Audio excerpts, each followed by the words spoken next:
YCP నాయకులు తిరుమల పవిత్రత దెబ్బతీసేలా ప్రవర్తిస్తున్నారని TTD పాలక మండలి సభ్యులు భానుప్రకాష్ అన్నారు. ఏడాది కాలంగా భూమన కరుణాకర్ రెడ్డి అసత్య ప్రచారాలు చేస్తున్న ఆగ్రహం వ్యక్తం చేశారు. తిరుమల క్షేత్రంలో మద్యం బాటిల్స్ ఉంచి భక్తుల మనోభావాలు దెబ్బతీస్తున్నారని ఫైర్ అయ్యారు. రాజకీయాల కోసం భగవంతుని అడ్డం పెట్టుకోవడం సరికాదని హితవు పలికారు. అయితే ఈ కుట్ర వెనుక కరుణాకర్ రెడ్డి ఆదేశాలు ఉన్నాయనే కోణంలో విచారణ జరగాలని డిమాండ్ చేశారు. దేవస్థానాల పవిత్రతని దెబ్బతీసే విధంగా, దిగజార్చే విధంగా వారి వ్యవహార శైలి ఉంది.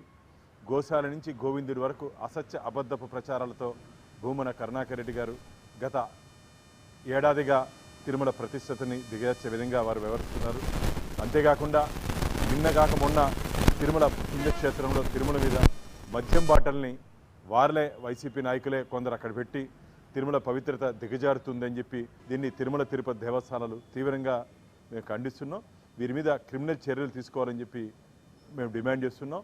ఈరోజు దాంట్లో సంబంధం ఉన్నటువంటి ఫోటోగ్రాఫర్ని అలాగే వైసీపీ నాయకుల్ని సాక్ష్యాధారాలతో పోలీస్ అధికారులు వారిని అరెస్ట్ చేయడం జరిగింది. దీని వెనకాల నుండి వ్యక్తులు, శక్తులు చేయించింది ఎవరు, పెట్టించింది ఎవరో ఈరోజు ప్రజలందరికీ తెలుసుకున్నారు, భక్తులందరూ.